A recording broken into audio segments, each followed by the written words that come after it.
I don't have to tell you things are bad. Everybody knows things are bad. It's a depression. Everybody's out of work or scared of losing their job. The dollar buys a nickel's worth. Banks are going bust. Shopkeepers keep a gun under the counter. Punks are running wild in the street, and there's nobody anywhere who seems to know what to do, and there's no end to it. We know the air is unfit to breathe, and our food is unfit to eat. We sit watching our TVs while some local newscaster tells us that today we had 15 homicides and 63 violent crimes, as if that's the way it's supposed to be. We know things are bad, worse than bad. They're crazy. It's like everything everywhere is going crazy, so we don't go out anymore. We sit in the house, and slowly the world we're living in is getting smaller, and all we say is, please, at least leave us alone in our living rooms. Let me have my toaster and my TV and my steel-belted radios, and I won't say anything. Just leave us alone. Well, I'm not going to leave you alone. I want you to get mad. I don't want you to protest. I don't want you to riot. I don't want you to write to your congressmen because I wouldn't know what to tell you to write. I don't know what to do about the depression and the inflation and the Russians and the crime in the street. All I know is that first, you've got to get mad. You've got to say, I'm a human being. God damn it. My life has value. I want you to get up now. I want all of you to get up out of your chairs. I want you to get up right now and go to the window, open it, and stick your head out and yell, I'm as mad as hell, and I'm not going to take this anymore!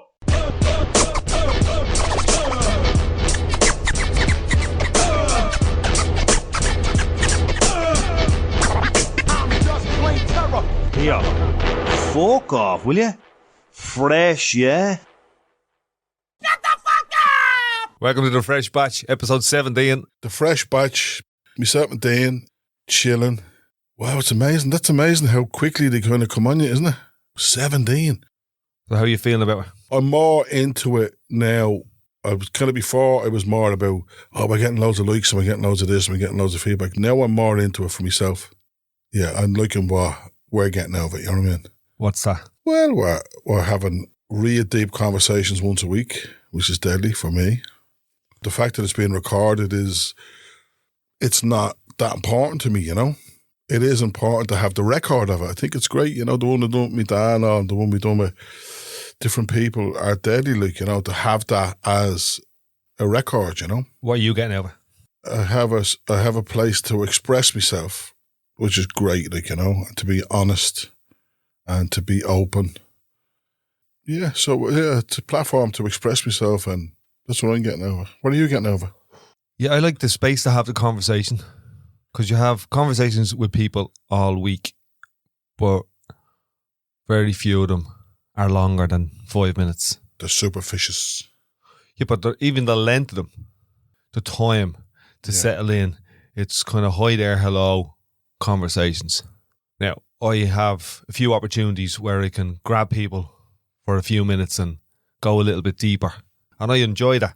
So I'm enjoying going a bit deeper with you, finding out about my friendship and relationship with you, seeing where it works, where it doesn't work, what the strains are. You haven't had a scrap on there yet. No, but I can feel sometimes there's a little bit of tension. Right. But I think it's healthy that we explore that rather than just going, oh yeah, I watched the rugby last night, it was great. And you don't go into the tension part. How you really are. How you really are, yeah. Like, why else do a bleeding podcast? I couldn't do one that was just about, here's the football results or... Yeah, but there's a football one at the minute that I'm enjoying. I don't support football, but there's one I'm enjoying at the minute called The 3 Points. So basically what it is that they're not talking about Premiership football. They're talking about the Ballymun Uniteds and the Sheriff Uniteds, and they're interviewing players from those teams. And it's really interesting, and it's really down to earth and deadly. Like, they had Christy McGilligan on it, you know. It was really good. It's not something that I would ever listen to. I'd never watch football on telly. I'd never go to a football. No, I would go to a football match if I was invited or something like that. Like, I went to a couple of Bows matches and I loved the atmosphere, and I like Bows football team for its socialist kind of roots, like, you know, and its community, and its, you know, refugees are welcome and all that kind of stuff. I love all that about Bows. But this one is more about the Ballymun Uniteds and the Sheriffs, and I love it. It's a great little podcast. So, yeah, it is a bit deeper than what was the results last week. You know what I mean? There is a bit more depth to it. I like the depth I like the breadth as well, the width of it. Exploring, finding different things. So I edit this, so I'm learning about how I speak and what I say. I think what we say is important. Words are important. Actions are important, but I think I never realised how powerful words can be. And that people listen to this. Like both of us have got feedback from different people saying, I really like listening to the podcast. Here's a few reasons why. So let's imagine we didn't do a podcast. Let's imagine we didn't hook up every week and have a chat. I don't think we would see each other. Yeah, that's true. I was actually thinking that I wouldn't. There's a good reason for us to meet up and to chat and to talk. Yeah, that we communicate. But I do think, like, I have mates that I wouldn't see for 6 months, but we just latch in. And you're one of those mates. If I didn't see you for 6 months and then I met you down in Port Marnock swimming or something, there's no need for, God, I haven't seen you in ages and how's things like that. How's your family? How's your dog? We would just latch in, you know?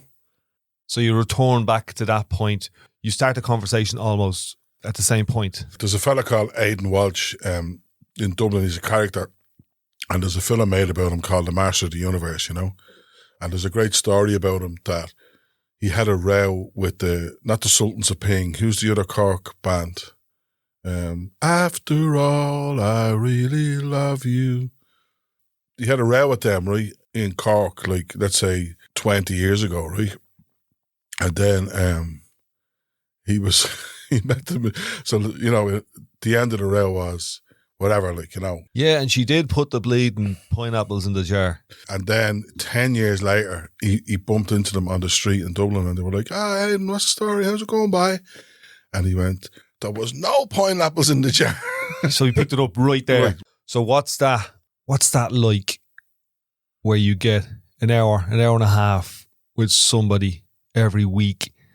Because it's not the same stuff every week. Yeah, but somebody asked me that the other day. They said, how do you do it that you don't talk about the same stuff all the time? And I was like, and then I was thinking, maybe people do just talk about the same stuff all the time.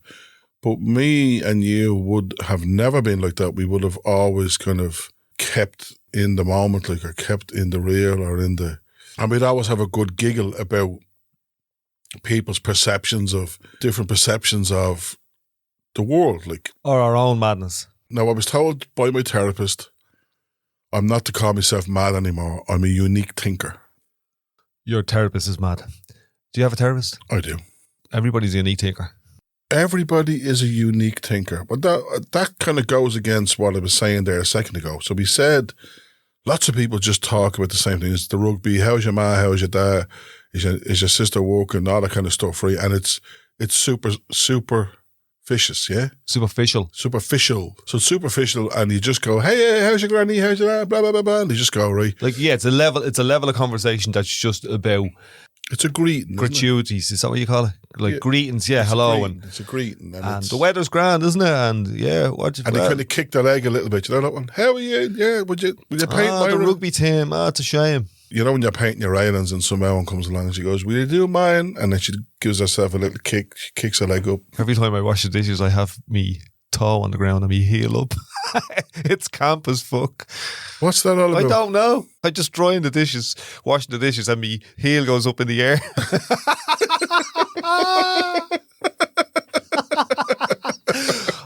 When you observe yourself. So everyone is a unique thinker, but I don't think we say it. We don't say it. 99.9% of the shit that we think, we never say. And this gives us an opportunity to say stuff and explore stuff and be a bit vulnerable on the edge of what's acceptable. So I was in college the other day, right? And they were all looking at me as if I was, like, the lecturer told me to stop talking. So they were talking about the state of Ireland, yeah? Not the state of Ireland. Not the state of it, like, as in the crisp packets everywhere.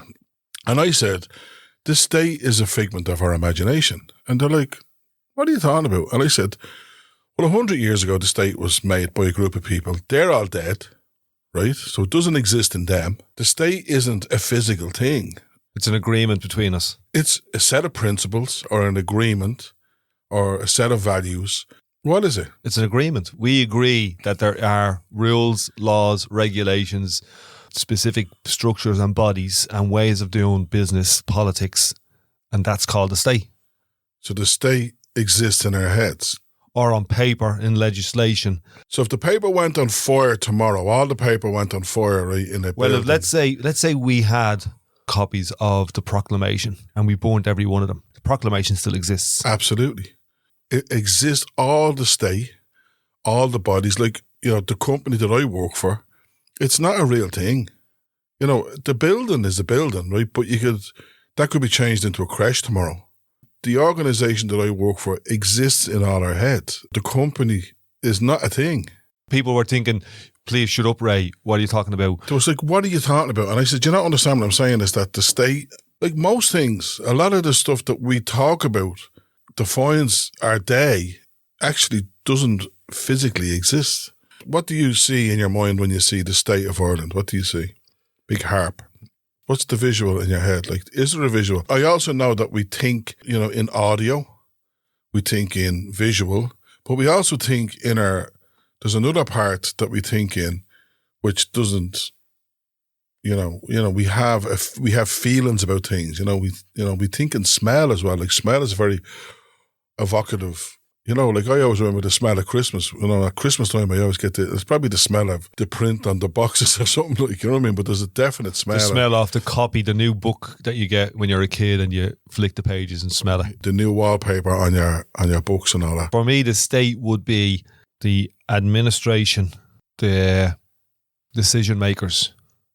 But they die, right? So when they die, it still continues. Then you're kind of asking, like, if you've got a body like the guards, if all the guards died tomorrow, the concept of the guards still exists. Exists, yeah. It doesn't exist physically, so it exists spiritually or metaphysically. Metaphysically, yeah. So it's not.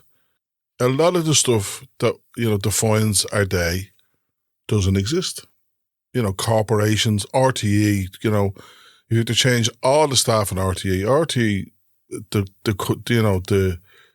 The set of principles that guide it or that people work to, they're just a set of principles. They're just policies, We'll write the policy down, so it's the policy to house everybody in the state, but we don't do it. That policy doesn't exist. Like, it's not, the policy won't shoot you if you don't do it. You live in a physical, tangible house and you have a piece of paper as an agreement with a mortgage company. Exist in their mind and my mind. Both of yous agree. We just agree. It's an agreement. So it's an agreement. You're right. It's an agreement. When you said it's an agreement, I agree with you. But it's also a set of principles and it's a set of values. That we agree on. Yeah. The problem is that they seem to be, they're kind of universal nearly, in a sense, or they're a collective set of values. It's amazing, really, when you think about it. When you think about that, a group of people got together and says, we're going to create the state of Ireland, right? And it's going to have these principles. Or these any values, state.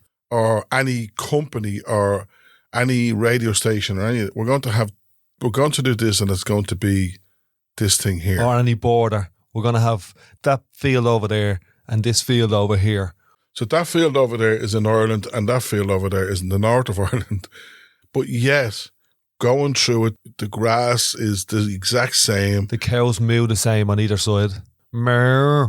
And then in Loud, they go, do it on dog cow. Hey. So we, as humans, we agree on these sets of rules and the cows don't. The cows don't care. I'm sure they have, like a dog or a fox will have a route that it will go through. Like there's the way of the fox, Slee and Shunnock, they will follow a route or they will follow a kind of set of things. Did you ever be up in the mountains and there's sheep trails? You know what I mean? I'm sure they have some agreement amongst themselves that this is the trail they follow, Maybe because one ewe brought its lamb along that trail, but then that kind of continues. And it's the same thing. We follow on, it's like we say the church. People follow a set of principles. Does the church exist? No, nothing exists. And all of these things are all existing in our minds. Well, that sheep exists and that cow exists and that car that the sheep just got to smack off exists. No, they exist because they're a physical thing. The company that made the car doesn't exist. Think about it. It's not a physical thing. So the company isn't the office, it's the headquarters. It's an agreement. The office could be a creche tomorrow. It could be a cinema today after. The car after. could be a fucking skip. Absolutely. You could be crushed into a skip, but it is a car at the minute. It's the utility, how you use the car. And there's another set of agreements. You know, we agree to drive on the left-hand side of the road, and, you know, we keep beside the white line, and we don't... That €50 in your pocket, we agree that's €50. worth €50. There you go. It's all in our mind. And it's such an awakening. It's an awakening for you. It's an awakening, yeah. Because, you know... Why do you think they told you to shut up? Because I think it was like a little bit... They either couldn't get it, maybe I wasn't explaining it well, or it was just too much to kind of take in on a Friday when they're saying, let's get out of college 10 minutes early, you know? Let's get on the road. There's another thing. Let's get out early. That's like that one. Would you live up there? No, it's too far away. Too far away from where? Would you live in the country? No, it's miles away. My friend was telling me the other day, his dad passed away. He was living in Ballymun. They went up, they couldn't find him a flat. And eventually they found him a flat in Drumcondra. And he said it was like, it was a brand new, it had been all done up and all. And it suited his pocket and all that. And he just said, it's too far. And you're right, too far from what? It's in his imagination. This space, this time that we meet once a week, gives us an opportunity to talk and think shit out that we're just playing around with. That's what I like about it. It's a little bit of playtime for ideas and ways of thinking that I have. Like your one, the state doesn't really exist. Sparky, it's fucking 3:00 on a Friday. Will you fuck off? Maybe that's not the time and place for that conversation. This is the place and time for the conversation to say it, you know, because maybe people will just throw away their clothes and start walking around saying, I don't agree, the state doesn't exist. You just walk out at gaffs and go, I'm going to live in a house made of fucking grass. I got cut off on my TV subscription last week, like, you know. And I was just trying to think, what are they cutting off? Like, it's not a physical. Like, years ago, they used to come and snip a wire, right?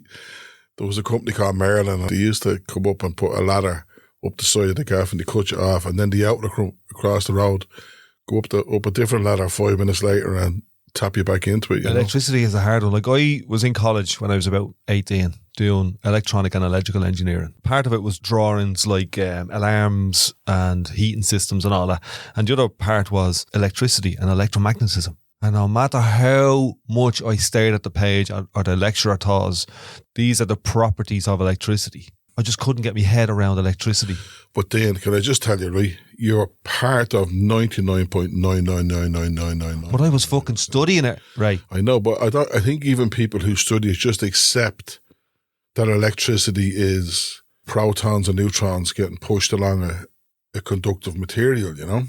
I think they widely accept and agree a term, but I genuinely don't think anybody fully understands what I've seen a very good is. image of it. So imagine there's like a tube, and the resistance in the tube is how squashed it is, and the current in the tube is the thing you're trying to push through it. But it's basically one fella trying to push another fella through a little gap in a tube. There's resistance and and then the ohms and all that kind of stuff. I do understand it in my own way, but could I tell you, not really.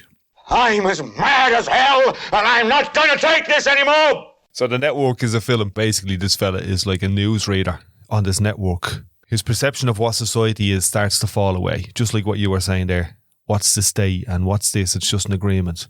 And he's kind of seeing it's kind of like a bullshit joke agreement that we have. So he starts fucking cracking up a little bit, and he's going, I'm mad as hell and I'm not going to take it anymore. I was kind of like what you were saying there. You just want to see people just take off their clothes and just walk down the road and go, what the fuck is this? I think, like, we had Mancon on the podcast, and he was saying that he ended up the side of a mountain in the Himalayas in his shed, and he had all this realization that we're all just taught or something like that, or whatever it was, right? And he says he still feels like that, but times have changed that's acceptable what he's talking about, right? So the thoughts change. Like, you know, years ago it was illegal to be homosexual, like, you know? Like, even the thought of it is nuts, right? And then before that, It wasn't illegal. Yeah, exactly, yeah. There's a time and a place, just like that conversation you were having in the college. There's a time and a place where people will go, yeah, we're going to go with you on that one. And then there's a time and a place where people have a different way of going about it. And they're like, we're not into this conversation right now, Sparky. The train is coming and I have to be somewhere and we have a different set of rules. And you can't say that in that way that you're saying it. You know, laws and stuff like that change all the time, like, you know. Years ago, everybody had a gaff. You know, everybody had a gaff. Ballymun, everybody, you know, you could just go into a gaff and open it up and get down to the corpo and say, that's my gaff, right? You're talking about the 70s and 80s. The 80s mainly, I don't remember the 70s. And years ago before that, in the 1850s, nobody had a gaff. Yeah. And that's what's like now, you know, there is a concept in sociology where wherever there's an action, there's a reaction. You know, we lived through a time that was quite left-wing, like, you know what I mean, where the health boards were developed, education was developed, people were members of unions and they got 40-hour weeks and then 37.5-hour weeks and 35-hour weeks and weekends and all that kind of stuff, right? Which is quite left, you know, that's a left concept, like the worker has rights, you know. Now we're moving away from that. It's kind of becoming more right-wing. We have the rise of the far right. You have people being blatantly racist, you know, and then you have 0-hour contracts, you know, and you just, am I in tomorrow? We'll let you know at 7:30 in the morning, you know. So we've got different agreements. Yeah, and it's kind of, you know, certain things are becoming acceptable. But the problem with it is that there are a group of people, and I think this is what happens, is that there's a group of people who become very, very comfortable. And then if you look at, we say what happened in Ukraine, you had a big group of people who were very, very comfortable with jobs and positions and all that kind of stuff, right? They all existed in their head because next day they're in Dublin and they're living in a tent. Their agreement changes, their priorities change, their situations change. The value of their money in their pocket goes from one exchange rate to another at the flip of a switch. And look, I'm not into fear talk, but that could happen anywhere. You know what I mean? That could happen everywhere. And it could happen all the time. I'm not saying that as fear talk, because I think fear talk is just... No, we're just exploring it. Yeah. It can happen anywhere and everywhere, and it can happen sometime, and it can happen all the time. You know, as you said, money is just an agreement between people. Yet that piece of paper there with the silver line in it is 50 quid. What do you think about the agreements? Well, I think, how do you build a society? Like, you know, and you think, how was society built, you know, back in the day? Like, you know, when you read, you know, accounts of the way society's developed, it's all about agreements, like, you know. And I think what happened was the Greeks were they were an advanced society at the time, and through travel, different explorers and stuff like that went to Greece and went, this is a deadly idea. How did you do this? And they were saying, well, we have this thing called a constitution. We all agree, and it's an agreement. It's an agreement between peoples, and that's how we started societies. That's how we. You know, people used to travel. They were nomads. They were nomadic. And I'm sure that there was agreements then about who went where but there was wars then. Like, you know what I mean? There was native people who fought with each other probably over grazing rights or grazing land or food. So in Australia, I think yesterday, there was an agreement. And the agreement was, we don't recognise Aboriginal people. It's fucking fascinating. As the First Nation people, they don't recognise them, even though... We don't recognise them. Yeah, even though history says that they were there. And in the beginning, when the Brits went there first, they said there was nobody there. They said that it was unoccupied territory because they didn't recognise people who had dark skin. They didn't recognise them. They didn't see them as people. They seen them as animals. It's a different species. It's flora and fauna as opposed to And those human. people respected the earth and minded it hugely, you know. And then all these people came in and we're going to put a mine over here. We're going to dig everything out of the earth. We're going to bring all of those animals from this island over to that island and we're going to do what we want with them because they're animals. And look, I'm part of that. Like, I use a mobile phone that probably has all the minerals and has all that stuff that's mined out of the ground. I drive a car that has oil burning in it. I drive a car that has oil lubricating the engine, all that kind of stuff. So I'm part of it. You know, I'm part of the agreement. You know, somebody had a picture of a climate activist with, their climate activist T-shirt on a plane, and you're kind of thinking the irony of that. But I think we all do that. I think we all say one thing and do another. We don't fully think through. And then the ones who do are seen as quite radical. So the people who go off and live in the forest and eat mushrooms and, collect berries and stuff like that are seen as quite radical, they're seen as quite out there. But I think it's obvious at this point that if you want to go and live in the forest and suckle on the nipple of nature, it's fucking nigh on impossible to do it in this world now. It's nigh on impossible to do. There, it is possible. There are places in the world where you can go off.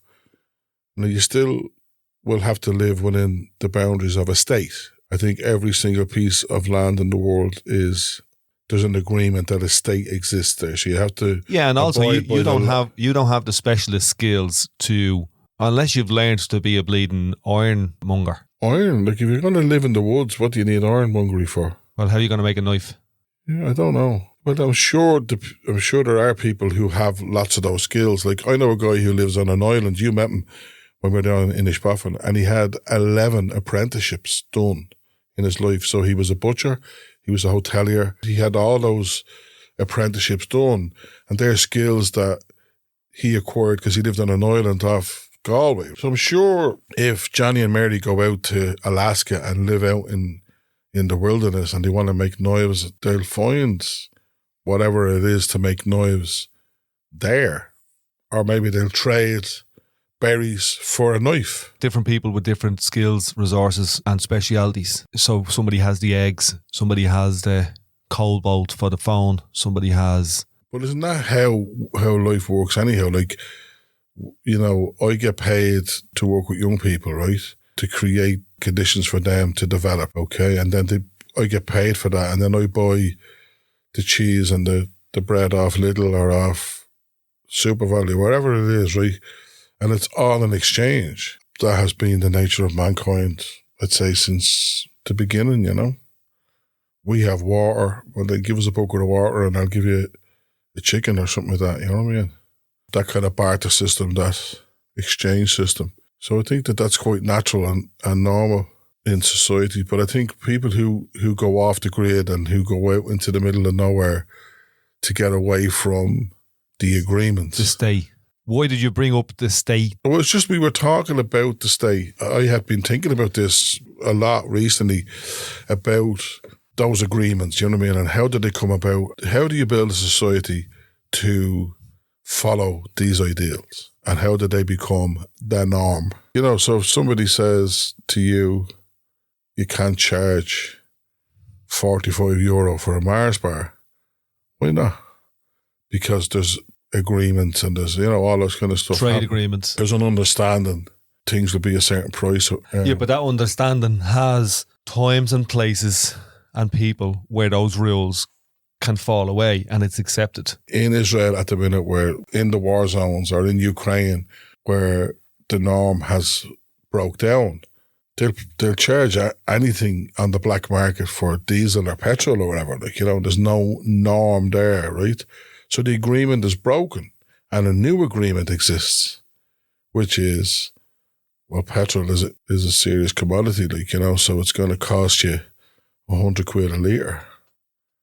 And for some people, that might be the lifeline that gets them out of that city to the sea or to the border or whatever, so they'll pay that. So the state exists in order to keep some kind of order, because if you don't have the state for order, potentially you have chaos or anarchy. So anarchy is seen, right? So anarchy is seen as a negative word. So anarchy would be, when we say anarchy now, we think of everybody bludgeoning each other, and that's not how I see it now. Anarchy to me would be, there's no state, that agreement doesn't exist, right? Yeah, that we have a different set of agreements between us. They would call that a collective. I have found those groups to be quite exclusive. I don't agree with them. Like, I remember there was a collective once, and there was young people from the north inner city going in there, and they didn't want them in there, And not all of them, sorry, there was some of them were absolutely sound, right?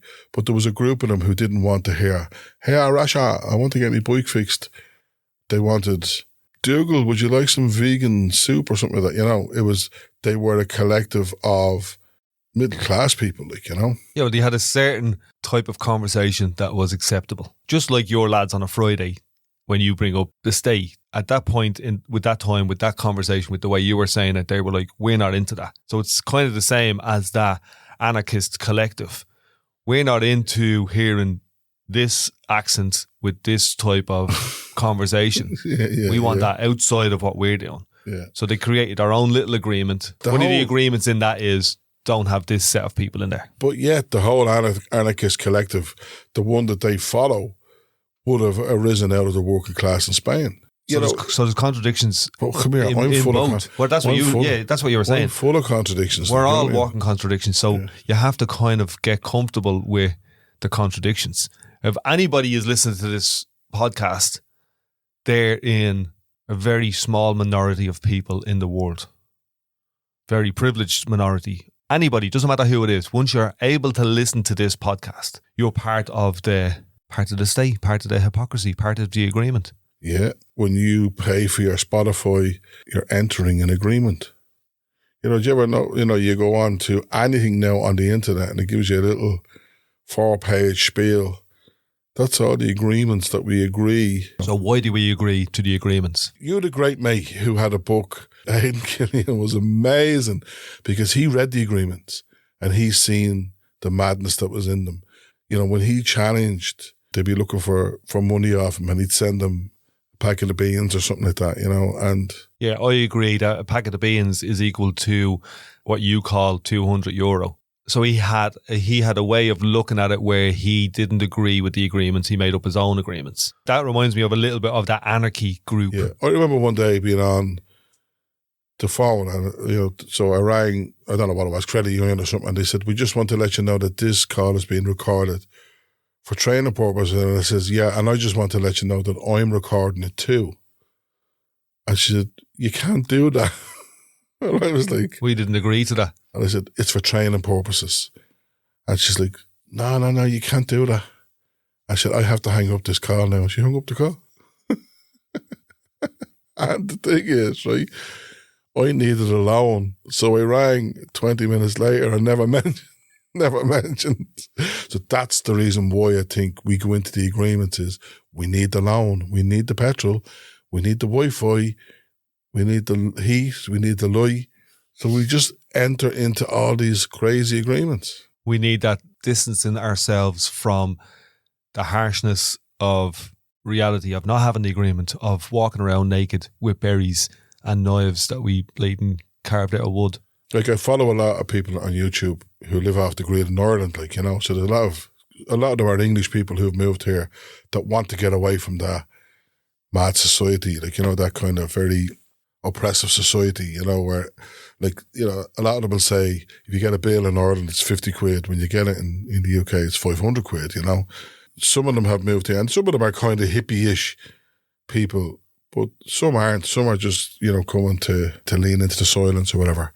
One of the things that they find is that when they get the gaff out in the middle of nowhere and they're there for 2 days and then it wears off, there's no hot showers, you know, or there's no Wi-Fi, or there's no phone signal, and then it starts to get in on them, like, you know. But you have a big interest in that. What's that about? I love to watch them doing it because I know I haven't got the balls to do it myself, right? But I'd love to be a voyeur in their life and watch them do the thing that I think I'd love to do, but I actually realise I don't want to do. I have went to places with no electricity and stuff like that for a week or two. For a week or two, and then you know, glamping or something like that, and then they call it glamping for a reason. When me and you were kids, we used to go camping. We used to go to your dad and all used to bring us camping and all that kind of stuff. And it was lighting a fire and frying sausages on a fire and all that kind of stuff. And it was great, like it was deadly. But when we came home, all the gear went in the wash machine.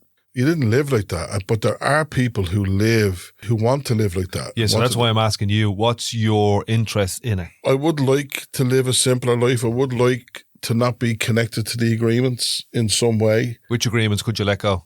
Could you give up your Spotify? No, I love me Spotify. Could you give up your diesel car? No. Could you give up your fridge? Yeah. Your fridge and your freezer, yeah? They gone, are they? Yeah, I could, yeah. That wouldn't Sure, there's a chipper up the road. Yeah.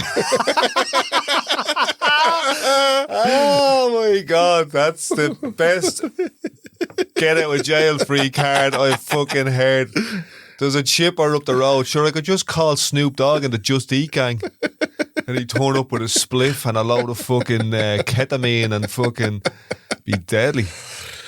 Yeah, so it is a fantasy. It's like, fantasy. There's a reality that you're looking for, and it's called fantasy. So in lockdown, not just like, you know what I mean? Yeah, that's great. Like, you know what I mean? And like people used to slag me about stuff like that, and I used to get annoyed with them, right? And now I just go, yeah, I am a bit. I found this guy in Wales who was building a house out of logs. So you know the bag of logs that you buy?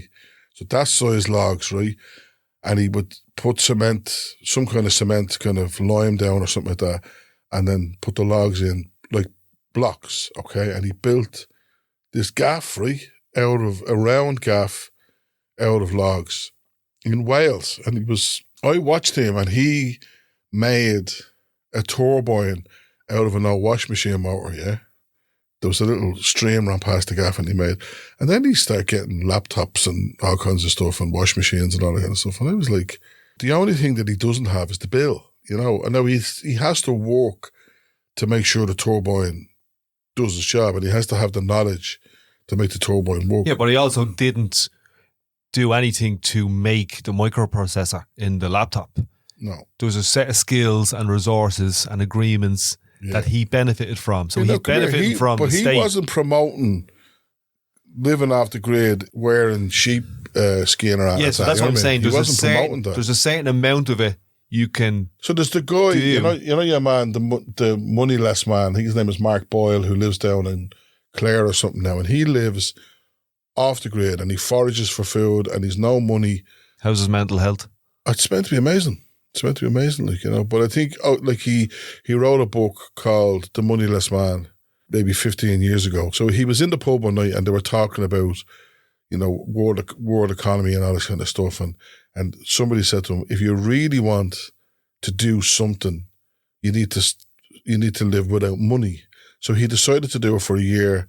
And then the only proviso he had was he had a laptop that he wrote an article once a week for The Guardian, and he kind of just told his story. And then while he was doing that, he wrote a book, and that book sold a lot of money, made a lot of money. He's very comfortable now, part of the agreement again.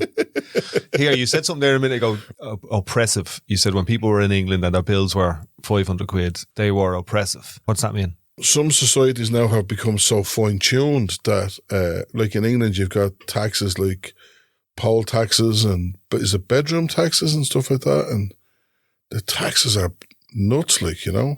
It's that you're saying that from the perspective of Ireland, probably country in the world where it's most expensive to live. Yes. No, you're right. It is, but there's one YouTube channel that I follow, Bruce Off Grid. That's an English couple with their kids who moved to County Clare, and they don't live off the grid now, but they live in a cottage and they do a lot of the stuff themselves. They have pigs and goats and all that kind of stuff, right?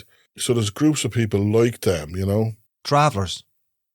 They were travellers. They were like new age. Because that's what we're going to ask. Are these middle class people whose starting point is rung 4 on the ladder and they can just slip into a little bit of bleeding forestry? You know what I mean? My daddy owns a field up the back and I'm going to build. Well, your starting point is different from me then. Yeah, and that's what Mankind even said about building the house.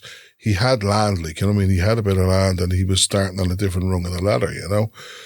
There are people who live in Ireland in camper vans who drive around the country and they have their own YouTube channels, right? And some people would call them homeless people, but they're not homeless. They wouldn't class themselves as homeless. I got a camper van. What is it? What type of camper van is it? Yeah, what is VW Transporter. And I was thinking about living in it, but probably not. It's because it's very fucking real. The stuff you have to do to live in a camper van. Yes. The reality isn't the same as the fantasy. So there's 2 women from Wales who live in a camper van and they go all over the world. They're in Ireland at the minute, you know. Their channel doesn't show all the daily things they have to do, like empty the toilet and all that kind of stuff, right? It's all the highlights. But recently they start showing They empty the toilets. Here's what happens when your toilet thing gets full and there's piss and shit all over the floor. All over the floor, yeah. I would watch that. So I was listening to a podcast the other day, and this fellow was explaining the agreements that we have in science, the rational scientific agreements we have about reality. And he was just saying, they're just agreements. Even beyond what you're saying, the state, he was saying reality itself, this thing, this diluted version is what we get. It's like what I said to you about electricity. They're only agreements. They don't actually know. Nobody can see electricity. Nobody has ever looked at it and seen it because it can't be seen with the naked human eye. So we get, well, that's just like wind then. You can't see wind. So what is wind? Exactly. But there's an agreement as to what it is. Yeah, there's a big wind blowing over the mountains there. Somebody will say it's quadruple times X multiplied by the square root of 6. There's a scientific rational agreement for it. So what they're saying is that that's at a certain resolution. Like if you look at an electric cable at that resolution, you go, that's an electric cable and there's electricity going through there. But when you go in closer and you go, well, where's the electricity actually? You can't see it. So the further you go in, when you change the resolution of it, the way they represent that is in mathematics. But beyond the mathematics, you can't touch it. It's not tangible. And there's people who understand mathematics and then there's people like me that hasn't a fucking runny drew what it is. Yeah, but you understand that the universe that you live in, the room that you live in, you can touch it at a certain resolution, at a certain magnification. But when you go in further, the boundaries and the borders start to fall away. And then there's the other end of it. Then there's the people who believe in the she and the little people and the good people. And I thought you were going to talk about the LGBT stuff there, the she and the I identify as a. No. I'm talking about the people that there's a group of people that live under the ground. People call them fairies and things like that. And then there's people who believe that there are, spirits that inhabit the sea or inhabit the wind. And so there's all different types of thinking going on, So I think now looking at it, right, it's just as probable, right, that fairies exist, right, as electricity is whatever, because they're just agreements. We just agree, oh yeah, there's people living up there in that mound. Don't fucking knock that mound down because if you do, you lose your teeth. So beyond all the agreements, what does exist? Nothing. Is that what you think? No, there is. Of course things exist. Like the earth exists. We exist for a certain amount of time. We live and breathe and we have blood and all that kind of stuff. I get all that. But remember that film? Sean Penn directed it. I think it was called The Call of the Wild. Into the Wild. And he went and he lived up in a bus up in Alaska. He was trying to find a little bit of isolation. He was trying to find himself, really. His parents, the agreement was that he thought was that they were married, but none of that was true. They had never told him the truth, And then when he started to unravel the agreement, he went, do you know what? I don't want to be part of this anymore. And he went off and lived in a bus in Alaska. So in the end, he had a mushroom that was poisonous. He had that whole thing about society, he had this, what is society? He was really ranting about, and he went, there was at one stage he lived on that big concrete plinth out in the Nevada desert, where a lot of, in inverted commas, hippies live. Now, in that film, they were all sound and they were all selling books and they were kind of... It was all the highlights, like those girls on the YouTube video. But I watched one recently, it's called The Slab, actually. So watch the YouTube about the slab in the Nevada desert, right? My Jesus Christ. So a lot of it is a lot of addiction and a lot of mental health shite stuff. And piss on the floor. Yeah, I don't know about the shite and piss. Now, well, that's what I'm saying. The analogy is those girls in the camper van who was only showing you the highlights. Yeah. You know what I mean? That's what it looked like in the film. They were all, they were writing songs and all that kind of stuff. So what were you saying there about you could imagine that the fairies exist? I'm in the middle now, right? Because I'm going, it's just as probable, right? Because you're saying that all the scientific stuff are agreements. They're not 100% truths, right? Is that what you said? Yeah. Their truth is that when they get down to specific magnifications they go further, there's nothing there that you can touch. So we know electricity exists because we're here. Look, this has been transported through electricity, right? So we know that there is a thing called electricity, right? But we've never seen it. We've never, we might have felt it when we put our hand on the electric fence down the country. Did that hurt? Yeah, I agree. I agree, it's electricity, right? Did you pay a bill? Hold on, let's see. No, did you pay a bill? No. Then you know there's no electricity and you're sitting in the dark and you're going, where's that shipper Sparky was talking about?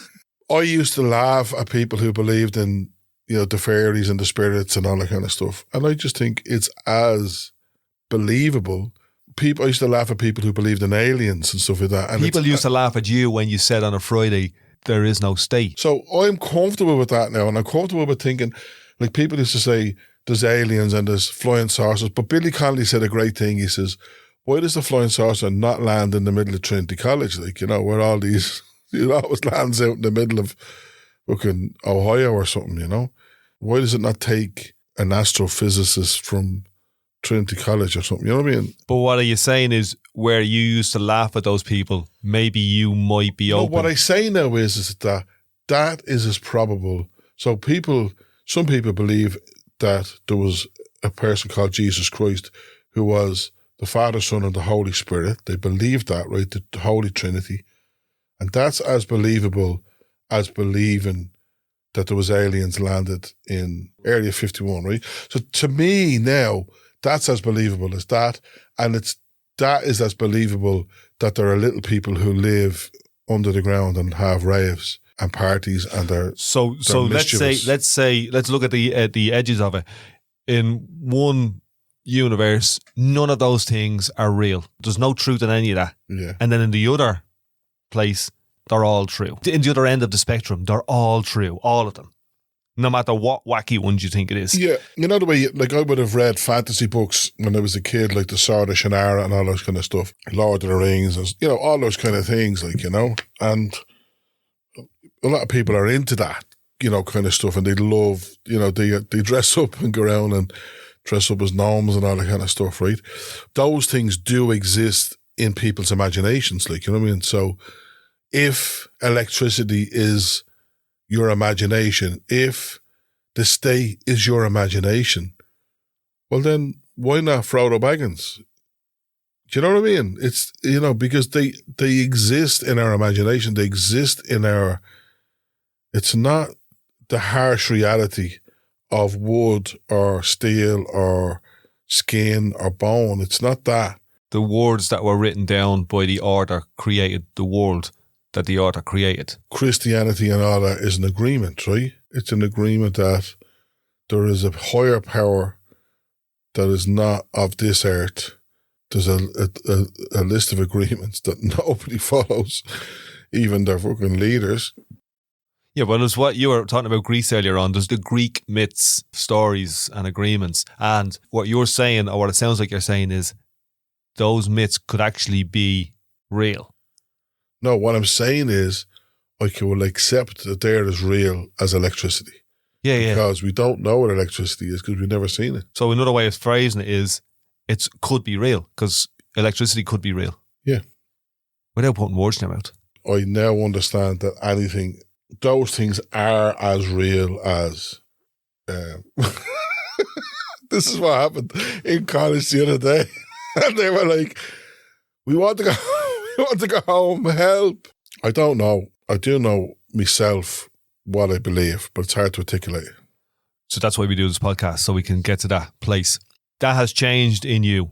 What has changed in you? This is a journey. It's not like I'm going to reach a point. It wasn't a switch. But I'm not going to reach a point and say, this is the only way I'm going to believe. This is it. I believe this and this only. Who are you shouting at? I'm doing me Jim Larkin speech. For me, I'm constantly growing. I'm teachable. That's the thing. I'm teachable. There's a time that you think, I know it all. I know this and I have this knowledge or whatever, and that's all I need to know. The ones of us who want to keep learning, I think that's steady.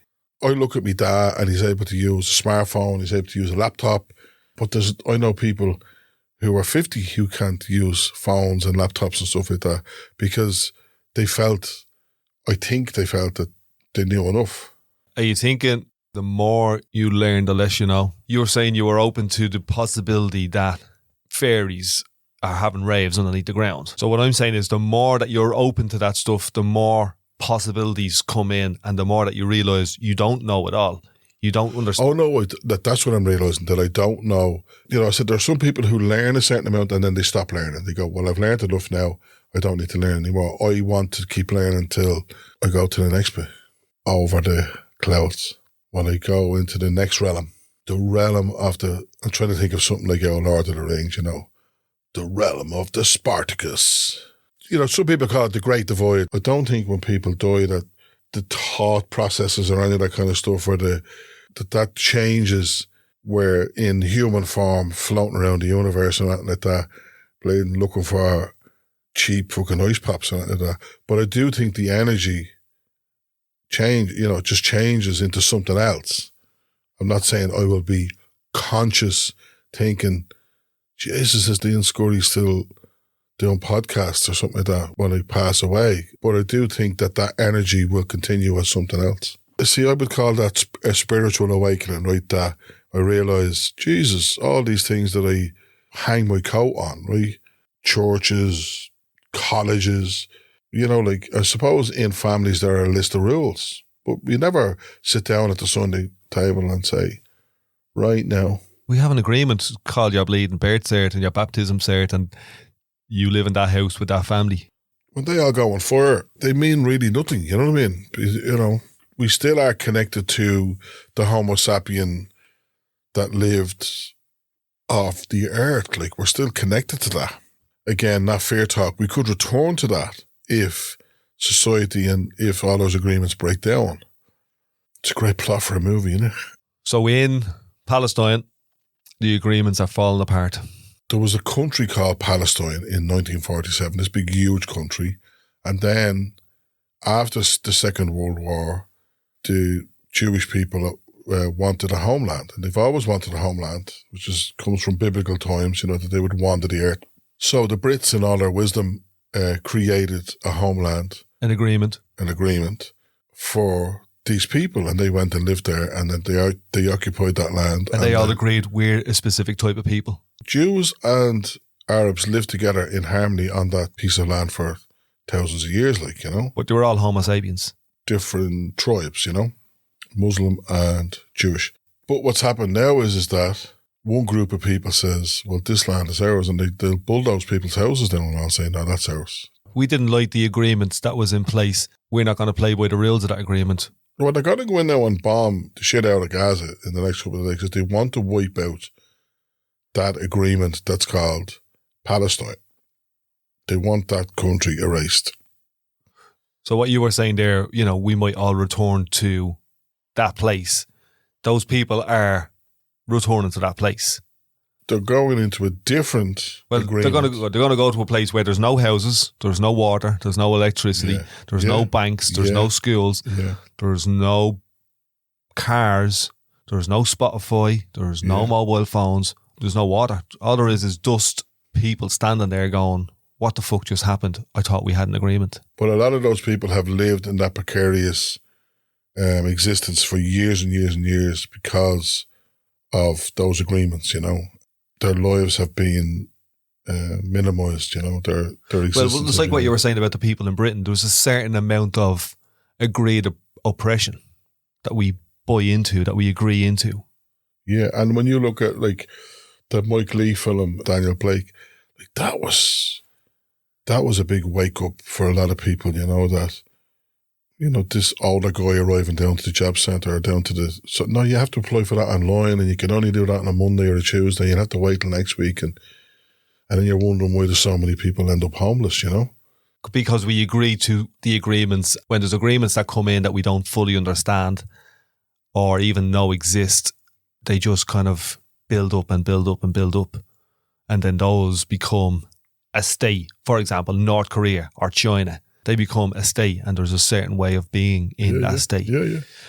Just going back to it, we agree to a certain fantasy. Well, we have a fantasy that we're Irish, but we all wear clothes from China or Indonesia, or we all eat food from Italy, you know. We all listen to our mobile phones on the back of Cobalt from the Congo. We have this fantasy in our head that we're Irish. So there's people going around convinced that they are unique. But as you said, we're all Homo sapiens. All that stuff was in their head. If you wave a flag over your head, right, and it's green, white and orange, yeah? Okay, and you're waving it over your head, right? And somebody does a big switcheroo and changes that to yellow, black and purple, right? What has changed? Like, nothing. You know, it's still a piece of cloth, dyed colours. But in my head, that order of colours creates, you know, me looking at that flag flying. So, for instance, if you're driving through the north, right, and you're going past all the Union Jacks, right, and you get a bit of, oh, I'm in a Unionist area here, right? And then, so the flags are dyed, they're a piece of cloth dyed blue, white and red, yeah, in a certain order, right? And I go, and next to me, my shoulders start to tension, right? Oh, I'm in a Unionist area. And then I come into this, and I see green, white and orange flags, and then the tension goes out my shoulders, right?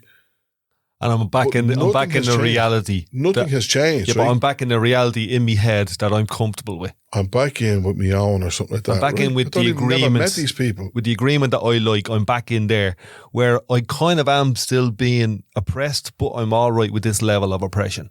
A piece of cloth dyed.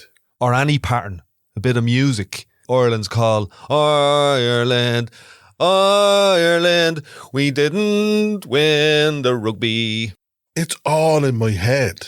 The whole thing is in my head. It's in my head, in my head. That was the anthem for the rugby, wasn't it? It was a song that was sung, and then some people had a problem with the lyrics of it. But there was another song they were singing, Ooh Ah Up the Ra, which is about graffiti on the walls. Graffiti on the wall says Ooh Ah Up the Ra. People had nervous breakdowns over it, like that the Irish women football team were singing it in their dressing room. Just going, is this real? Like, is this? But it's all real? right that we bombed the Gazans. There's 13,000 homeless, like living in hostels. And the point is, I think there's a certain amount of stuff that we tolerate, that we allow, that we're ignorant to, that we comply with, that we're comfortable with. There's enough of the fantasy for all of us to keep separate from reality, because we're not sure what reality is. Is it the fairies having the rave, or is it the man up in the sky in the clouds? Episode 17, Fresh Batch Podcast. Love it.